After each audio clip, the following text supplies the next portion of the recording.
Hello and welcome to your weekly Four Lads Rangers pod here on Four Lads Had a Dream. We're so excited for this one. Hey, we're going to put in more effort than the players did anyway this past weekend. So obviously we are here to discuss Rangers' dire 2-0 loss to Hibs at Ibrox. Hey, this club continued to set records. This team have now, lost 5 games in a row at home. So again, just making ourselves more unfortunate records. It's difficult to know where to begin with it, Davie. It's just an atrocious run of form. Again, further proof that this team decide which games they want to get up for, and it absolutely is big quotation marks the bigger games. Just an absolutely desecration of duty, almost, if you'd like to call it that. Just failing to turn up, failing to put the effort in. Just utterly bizarre. But then that's been this team in a microcosm all season. So difficult to know where to start, really. I think you've probably summed it up. I think I was fortunate or unfortunate enough to be in the press room at the weekend, and I was at the press conference afterwards, and the manager said it came as a surprise, and it's about the third time he said that now. I'm just wondering how often they've got to do it to him before he realises that's the squad he's got. that wasn't a surprise, then that's actually the worst thing of it all. You could go through the whole team and just rip them all to shreds. To be honest with you, there just seemed to be a lack of structure and organisation, yes, but just a lack of actual effort, desire, running. I think actually the manager actually mentioned that at one time. I'm not going to pick players anymore that don't run. You think, don't run, come on. Hibs were functional, I think is probably the best way of putting it, which is all they had to be. I mean, I'll probably get cast off about it later on, because I said in the pod at the end of last week that I didn't think Hibs were a good team, and actually didn't have to be a good team on Saturday. And I think if you can get beat by Queen's Park, Motherwell, St Mirren, and now Hibs, all at Ibrox, I think it tells you what a poor Rangers team it is, and that you don't have to be a good team to beat them. All you need to be is organised, and all you need to be is wanting it, because if you want it enough, you'll beat them. Yeah, I think, Andrew, that's the thing we talked about, is the desire, right? It's the willingness to get up for these games. They aren't as glamorous, but they are your bread and butter. This is the majority of the games you'll be playing are in the league against so-called lesser teams. And let's be fair about this. Hibs are on a good run of form. They've extended a really good unbeaten streak with a win against us. But we dwarf their budget, and we are paying out for more and better players. And for them to come and win comfortably as well. We're going to come on to individual players in a second, I think, but it's just shocking to see from a team. And maybe I'm wrong, because as Davie says, it's not that shocking, because we all saw this kind of performance coming. The funniest thing about it is I was walking to the ground going, interesting to see what our almost full international midfield have got. Barron, I should think he should be in that Scotland squad. But Dio gets minutes for Ivory Coast. Nico gets minutes for Belgium. You get Czerny, who's a Czech international. You get Hadji, who's a Romanian international, on the bench. What's Hibs got in terms of internationals? Mark Boyle for Australia on a technicality. That alone should tell you that there's a dwarf in size between the two clubs. And one of the teams were just, as they said, they did the fundamentals. They wanted it more. They had a strategy to how they thought they were going to defend, and we couldn't break it down. And it is that it's not putting in the extra yards. It's not outworking your opposite number. And when the chances did fall, we simply just didn't take them. But we'll get into that. But we did have one or two chances, which, if you're a good team, especially if you are going to look at the Thursday night, those chances will become a rarity against a really good team, and you need to take them. We can't even take them against Hibs. That's a worrying thing. But as we've said before, Thursday night's a whole different ballgame because it's a Europa League and they might care a little bit more. Yep, I think that's absolutely right, mate.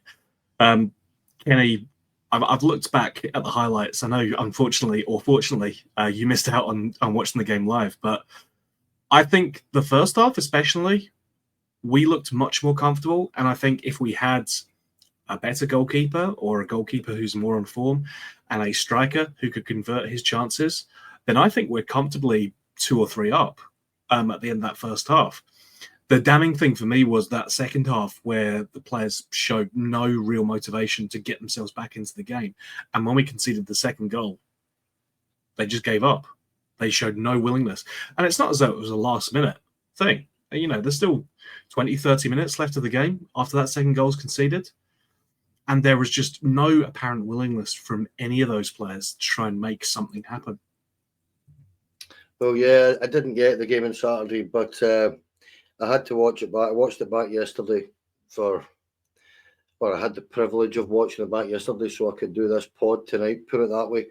And I tend to agree with you. I didn't think we were that bad first half. I think if we've got a competent keeper and a half-decent striker, we probably go in front in the first half from what I seen. But yeah, the second half it's the inability to pass a ball at times. It just mystifies me. These guys are good players. So what's going on with that? Can't string 3 and 4 passes together. Not tracking runners, as you said. Barry Ferguson's presser, which will come to, kind of nailed it. And as Davie said before we come on, he spoke for every single one of us because he did. It shouldn't come as a surprise to anybody, to be honest. If you look back on the last few years, Steven Gerrard, when he was here, was getting frustrated with his squad of players, and every other manager since has got frustrated with Rangers players.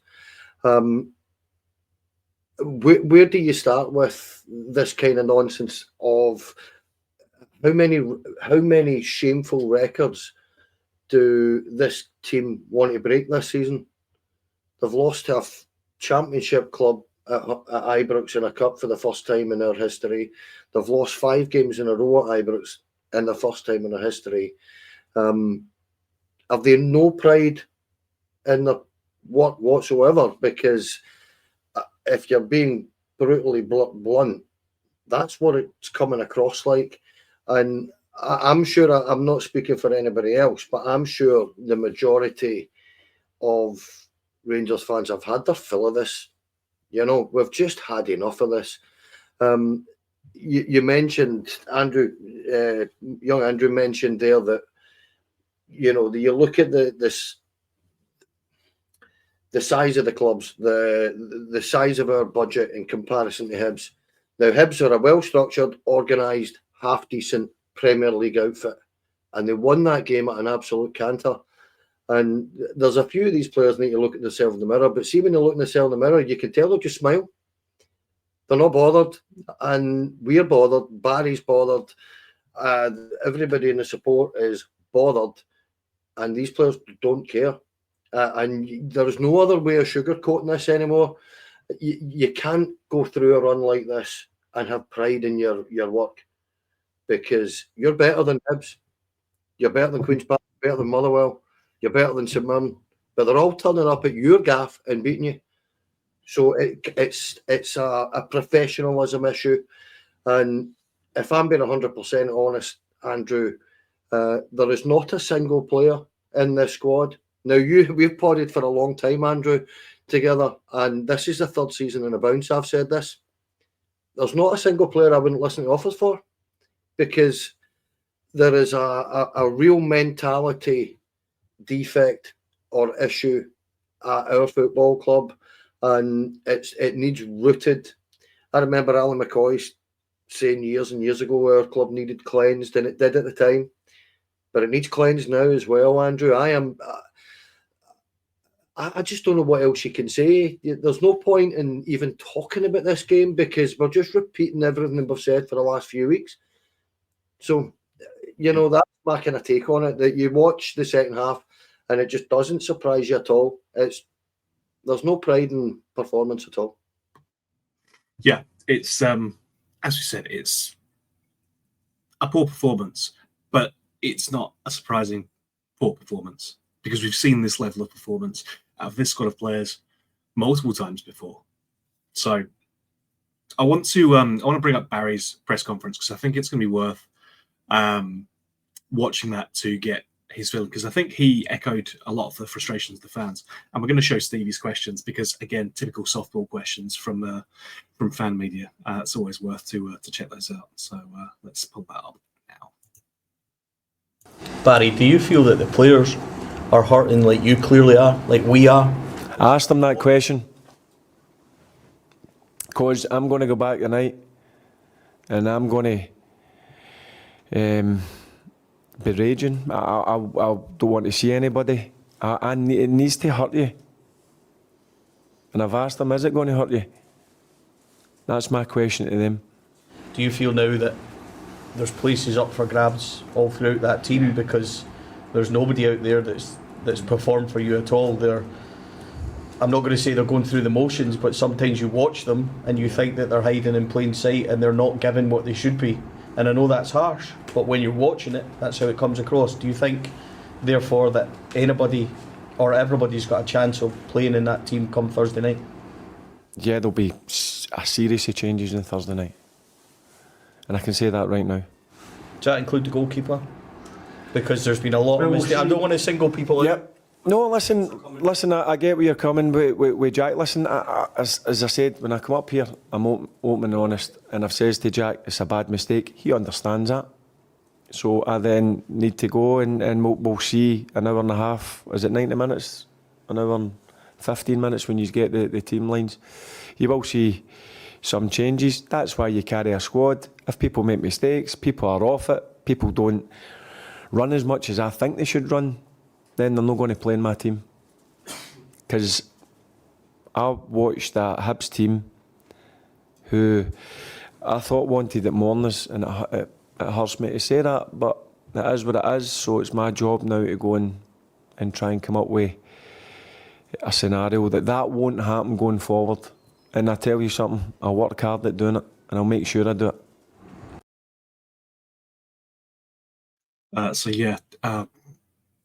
I think reflecting the views of the fans, to be honest, just that we're not seeing work from these players. I want to focus on a couple of the comments because Davie, Jack Butland's been a point of conversation. We've intimated it already so far, but that's him conceded 101 goals in his first 100 games, which is not a particularly great stat to have. I think you did some research and found Gorham and Kloss and McGregor's stats as well. And keepers will concede goals, unfortunately. They can only do so much. But we're at a stage with Jack Butland now where he's starting to actively cost us games because the goals he's conceding are not fantastic chances or just, nothing he can do. It's just it's one of those things.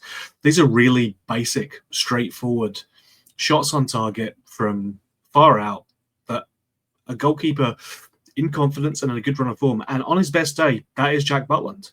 But at the moment, he is nowhere near it.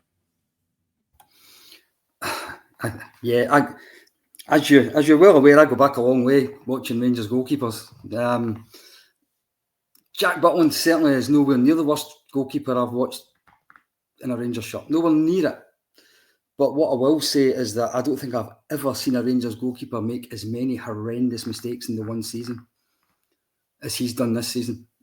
And there's no sign of it stopping.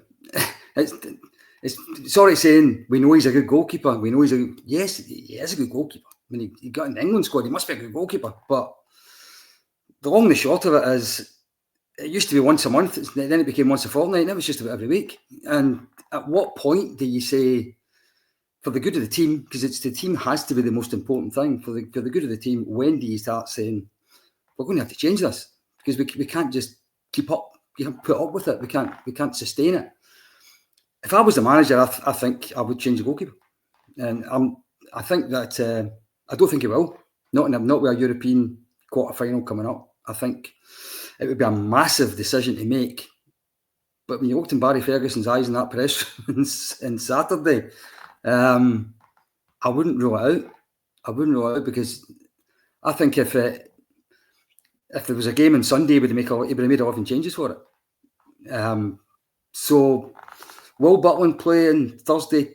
Probably, I think, because I think in the cold light of day, when he looks at the size of the occasion and the experience of the various goalkeepers he's got in the books, then I think he probably will opt for safety.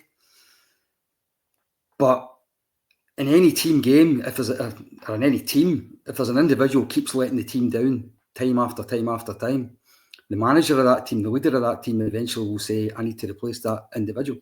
And I think we've got to that stage with Butland. Yeah, and I think goalkeepers are unusually protected, I think, in these kind of situations anyway, right? It's always the thing where they will generally get looked after more so. But I think it's now at the stage, Andy, where it's affecting the defence. Like, you can see that the defence are nervous about using him. It's a weakness to the team at the moment with him being in the run of form that he's in. I'm inclined to agree with Davie in that I don't think he'll be dropped before a European game. I think that would be a big call, but by the same token, Barry Ferguson doesn't really have a lot to lose at this point either. So does he go for it, or does Butland keep his place? I think, to be honest, Barry's kind of doomed if he does, doomed if he doesn't, because he sticks with Butland and he has another howler, and you go, "Oh, come on, how many games does he get before you drop him?" He goes with Kelly, and Kelly maybe just doesn't have it in him, and we get beat, and you know it's all Kelly's fault, and the manager should have stuck with his guns. So it's a very difficult decision. I don't envy the position Barry's in at all, and that's just at the wide scale. I think it would be a dream of mine to manage Rangers, but I think it would be the poison chalice at the minute to get it at this point in time, which again says so much credit to Barry for taking it on. I think it's. Although you've hinted that it's the defence are kind of starting to feel the nerviness behind them. I think Butler's maybe getting a wee bit of nerviness in front of them as well. I don't think the defence is completely, innocent on some of these goals we're giving up. I'm thinking even, I know it's a tough one, but it comes straight to mind. In Ciala against St Mirren, you're talking Olisanya and Mandron's shots both being essentially one-on-ones or a tracking back, centre-back, chasing down a Mandron or an Olisanya. Some of them have been some poor defensive plays, and I look at the Jeffrey one with Boyle and going between Suter and Jeffrey and just not looking over your shoulder and seeing Boyle at all. It was almost as if Jeffrey's daydreaming. John looks over his shoulder and goes, "Wait, how did I not get a shout that he's gone?" It was the kind of comedy cartoon, and looking back and being shocked. It was almost as if John Suter was in disbelief that they hadn't caught him, but that's just out of order. You're halfway line. How can you not be looking? I think it's a mixture of both. I look back at maybe Alan McGregor's last season, where I think our defence was very poor. I think it was more Griggsy being quite aware of the inefficiencies in front of him, which kind of leads him to being more, in his head about his positioning in time, some of his distribution and stuff like that. I'm seeing similarities, but at the same time, Butland's just been equally poor. I think both sides are in the wrong. I think we've seen it before. We have a big question mark in this entire backline, which is incredible because, we've seen the best of Leon Balogun's and John Souters, but we're seeing just mistakes that you can't really comprehend at times, and it's the same. We've seen the best out of Jack Butland at times. I was watching some of the games back, looking at some of the goals in isolation, but I was watching the Hearts game at Tynecastle, the classic Jamie McCart game, if we do remember, and some of the distribution that Butland would be getting the ball and hoofing it straight to the attacking mid for Hearts, but would make the recovery save. You know the one-on-one saves he can make, but you're still giving a bomb scare up and giving them that shot in the first place. You're seeing the best and the worst of his game, but we can't be having that. You cannot be living and dying on your keeper might make a save, and we haven't been exactly prolific in the last, snapshot of games, and giving teams head starts just isn't doable.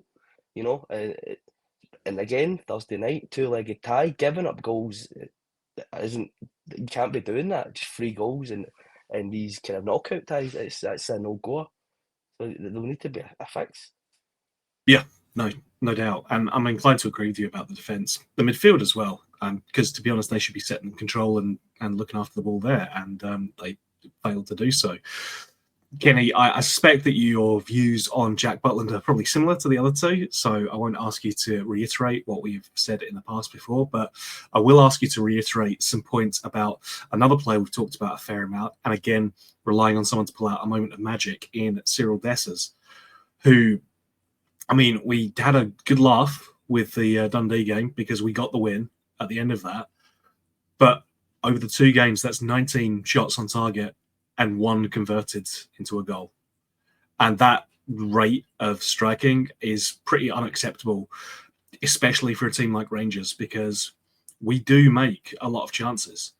It's when we fail to take them, setting aside the defence, the midfield and everything else, and conceding goals, failing to score goals has cost us severely in some of these games. And while I think we could all say that we have some respect for Dessers in terms of his willingness to keep persevering and keep playing, the fact that we keep seeing probably just a lack of conversion from him, and he's got a decent goal scoring record as well. I won't have anything said against that, but time and time again, when it comes down to these critical chances, he is just failing to take them.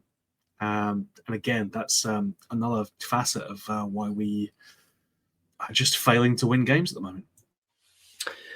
A lot to unpack there, but look, the first thing I'd say is, yeah, he's got a decent goal scoring record, but Davie and I are the older two in this group of podcasters, and look, Davie will tell you, and he'll probably agree with me, put it that way, any half decent Premier League striker right through my lifetime could score 20 goals a season for Rangers.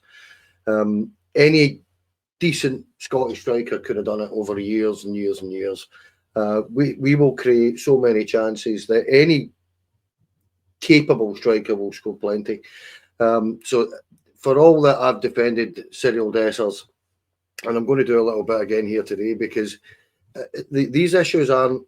I've listened to a couple of podcasts over the weekend and guys talking about it, and people are blaming Jack Butland, or they're blaming Cyril Dessers, and yeah, they're both at fault on Saturday. There's no question of that. But so is every other player. And at the end of the day, if you've got a guy that can't take chances and a defence that's not playing well and a goalkeeper that's lobbing them in, what chance have you got, really? So it comes to a kind of question that I have that I'll put to you guys, that probably the best we've played all season was when we had the young boy Hamza Egeman playing as a number 9 up front with Danilo off him. And that's not happened at all for months. And it kind of mystified me when I seen the team line up, and then watched it. As I say, I had to watch the game back, and Egeman is playing out in the left wing. Now, we've got Hadji that can play there. We've got Bayrami that can play there. We've got Cortez on the bench. There's 3 players there instantly that can play there. And I'm not saying any of these guys are good enough, but we've already seen over the last dozen games or so that Hamza Egeman is given us very little out wide, and we know what he can do through the middle, which begs the question, he's one of our most valuable assets, so why are we sticking with a 31-year-old with 1 goal and 19 shots? He should have been put through the middle at half-time for me on Saturday, Egeman. Dessers come off. And I've said this before about Cyril Dessers. He's all right if he's your number 3 striker. See, if you've got 3 number 9s in your squad, he's actually all right to bring off the bench, because he will do something absolutely unbelievable at times. So for that little bit of quirkiness and that little bit of out of the ordinary, he's a decent player to have in your squad. But he's 31 now, and it's time for him to move on. I don't think there's any doubt in that. We cannot be starting with Cyril Dessers in our squad next season because we will get a few quid for him. We've got a rebuild on. Thanks for your services. But he kind of epitomises what's going wrong with our team at the minute. And I mean that, no, it's not a personal thing. He seems a really nice person, but he's not a good enough player to play for Rangers as a number 9. And he's getting a game every single week. And that is both under Clement and Barry Ferguson. And it's beginning to mystify me that we've got Danilo stuck on the bench every single week. And we've got Hamza Egerman playing out wide every single week. And going by Barry's comments, I get the feeling he's had enough and he is going to make serious changes. And I just hope he's as brave as he sounded as if he was going to be at the press conference, because I got the distinct feeling he's had enough of a few of those players and they're not going to play for him because I think he knows they're cheating fans, they're cheating him. Personally, I think this is what we get with him. Right, but there was a few of those other players that threw our interim manager, a Rangers legend at that, right under a bus on Saturday, because there's just no way he's going to get this job now, because he's not, and results and performances like that are the reason for it. So this is where if I'm coming across really pretty down on this squad of players, it's because I have had 3 years of this, mate, and I have had my fill of it. And it doesn't matter what player I'm going to talk about tonight. I'm kind of done with them. Yeah, just cut and paste any player's name straight in there and we get the same. That's right. Listen, Davie, we've got the Bilbao game coming up on Thursday. And as we talked about at the start, the players will get up for that game. For whatever reason, it's a European game. Interestingly, it's at Ibrox, the first leg, which feels like the first time in a while that that's happened. So despite our current home form, I think it's critical that we make sure we're still in the tie after that first leg.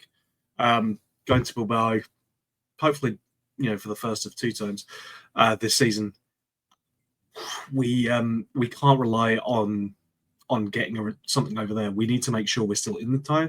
Ideally, I'd like to be ahead in the tie.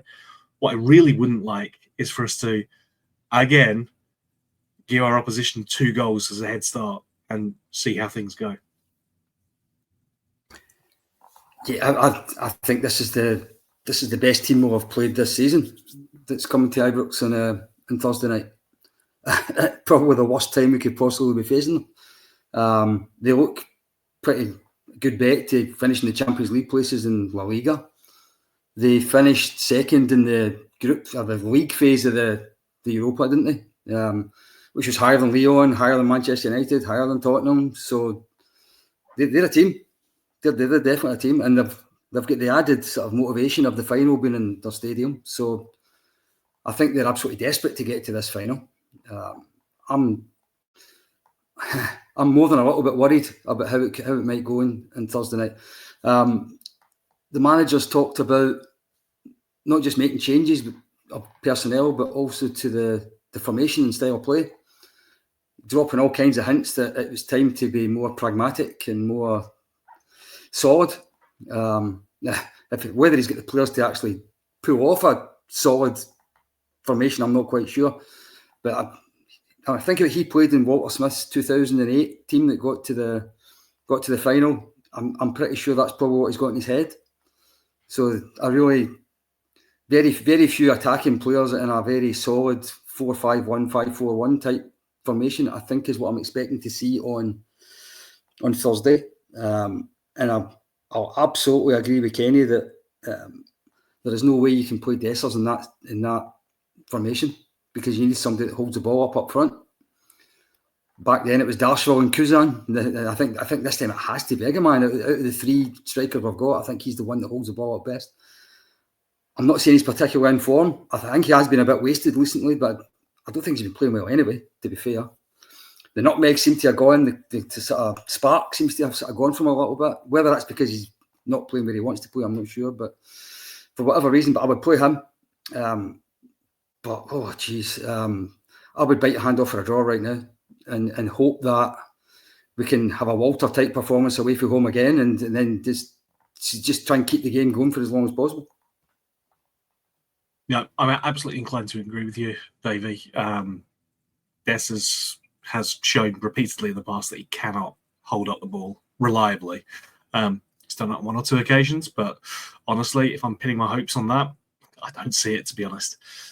Andrew, it's, as you said earlier, don't envy Barry for this one. It's a squad of players that you've openly said probably can't play that nice free-flowing attacking football that you want to see, and with a number of them that you don't trust at this point to actually put in and deliver a performance. So certainly a tricky one to prepare for.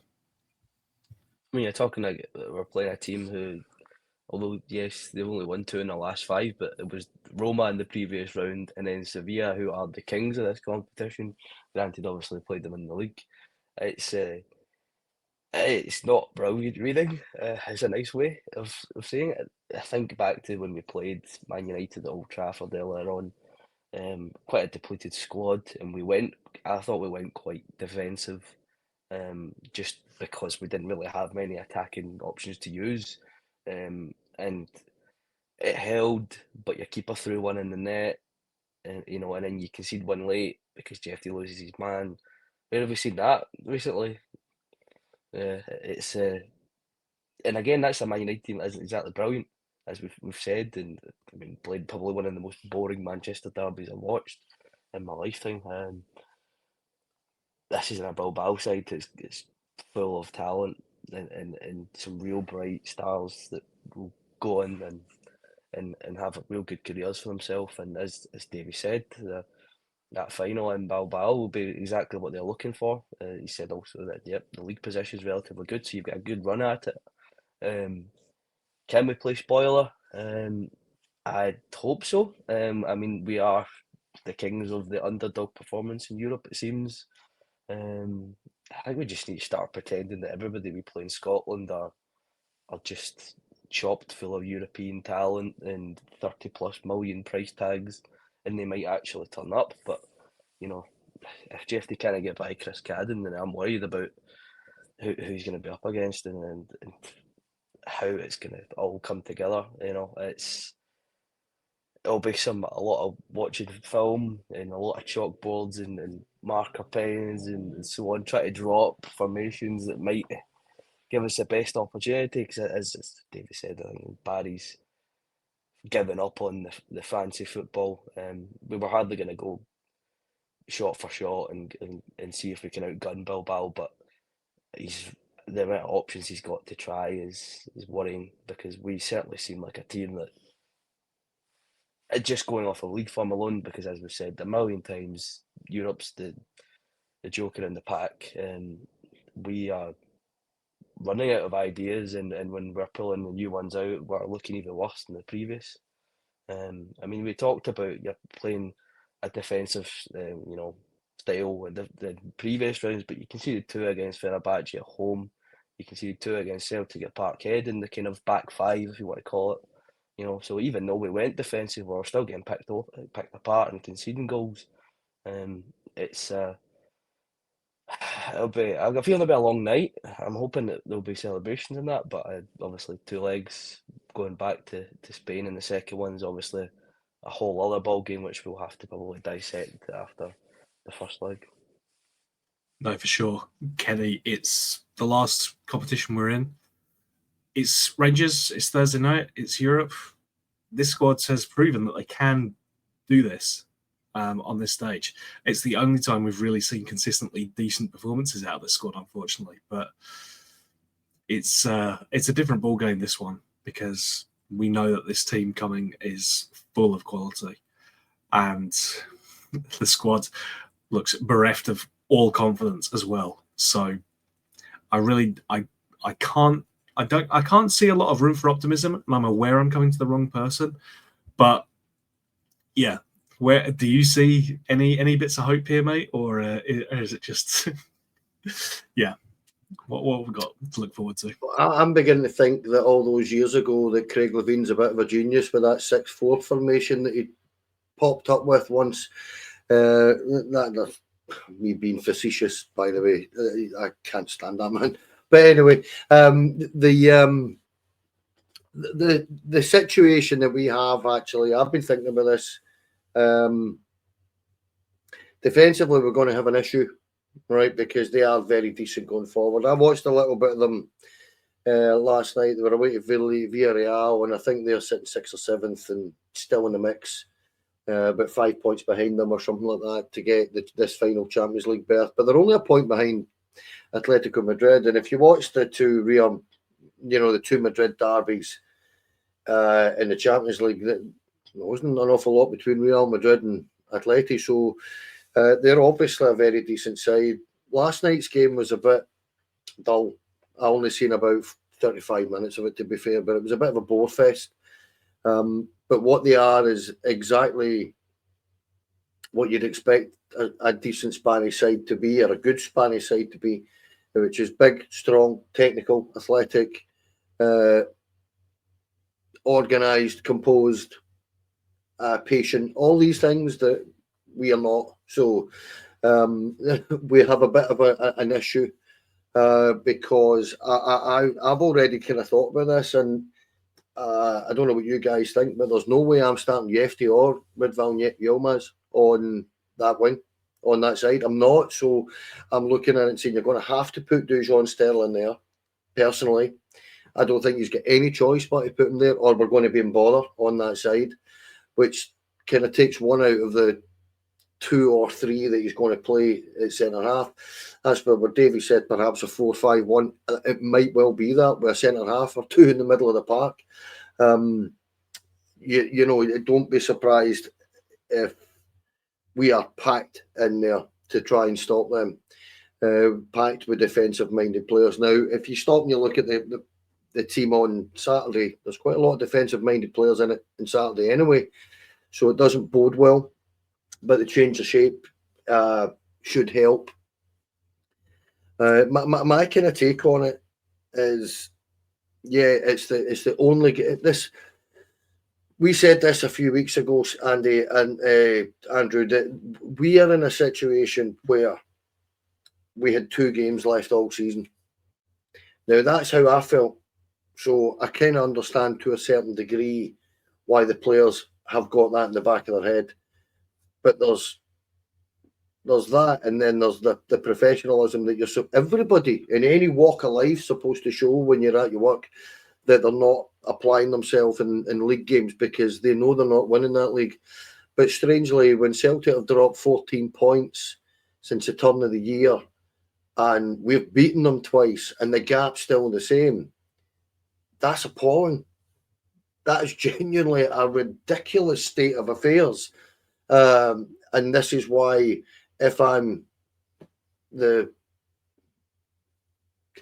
bringer of all doom and gloom tonight, mate, it's because I can't believe it. You're sitting there giving it. What is it with this team? It's 3 years in the bounce they've done this.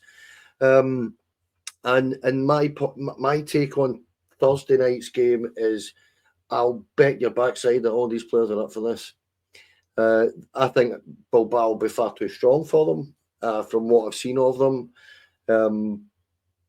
they reminded me a little bit. If you remember, guys, do you remember the Osasuna side that knocked us out? I think it was at 2-1 in aggregate. Davie, you'll remember. I think it was very tight.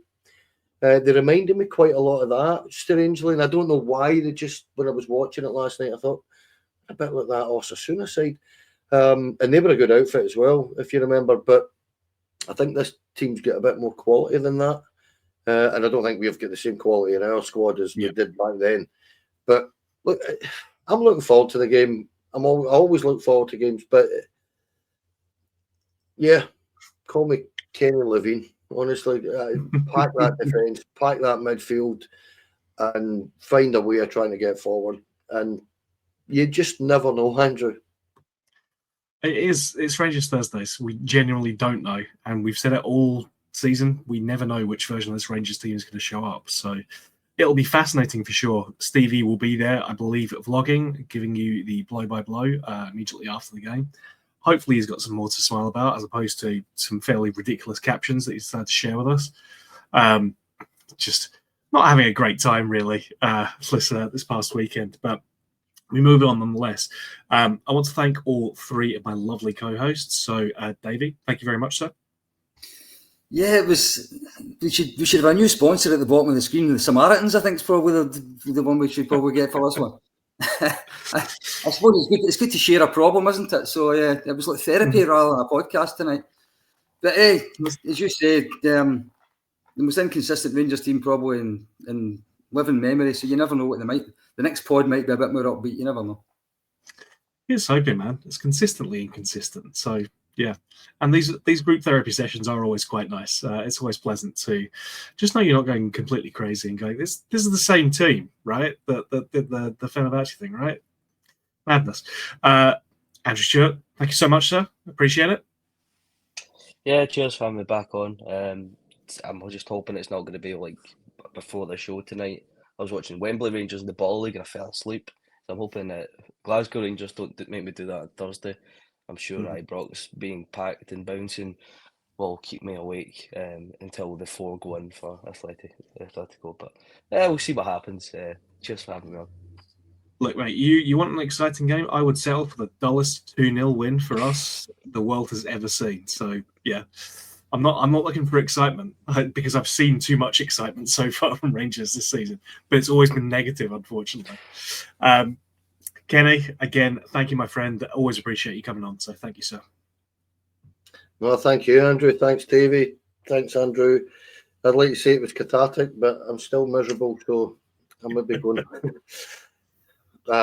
Listen, bring on Thursday. Get this out of my system. Apologies to all viewers and listeners for the doom and gloom, but we can't sugarcoat this. It's a nonsense, isn't it? I mean, it is a nonsense to lose 5 games on the bounce at Ibrox. It's not acceptable, and it never will be. And my final comment is the players should be ashamed of themselves for that kind of run. It's just not good enough. And if they can't take what Barry said on board after but Barry has thrown them right back under the bus himself, and quite rightly so, because they deserve it. And I think, getting to be honest, if you're miserable today, it's because you're echoing the thoughts and feelings of the rest of the Rangers fan base out there. Not yet met anyone who's been very positive about our 2-0 defeat to Hibs, but it's the Rangers fan base, so you know there may well be someone out there. Listen, before we go, I want to thank everyone who's watching, who's listening. We appreciate you all. Thanking the channel members just down below on the little scrolly thing. These are the guys who ensure that we can do what we do. They helped us make the documentary, Davie, Stevie, and a little bit of work for myself to pull that together on Davie Cooper.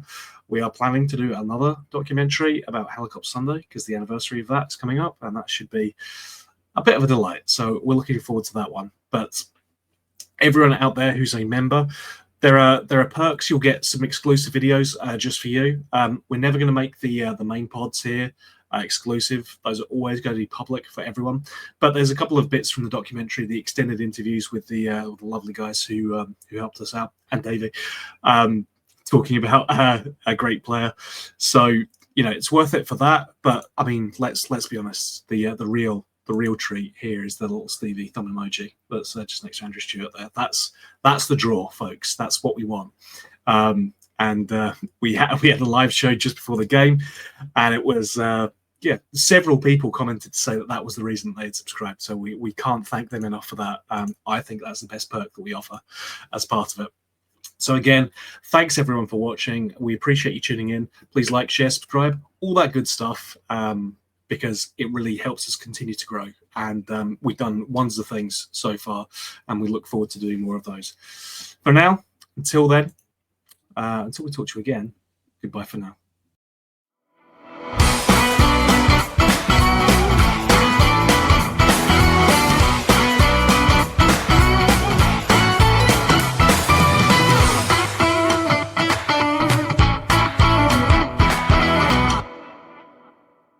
The Four Lads Lads podcast is sponsored by Rhino Express, Clydeview Joinery, Athol Industrial Solutions Limited, and CSD Air Conditioning, in partnership with Black Rooster and Art of Gold.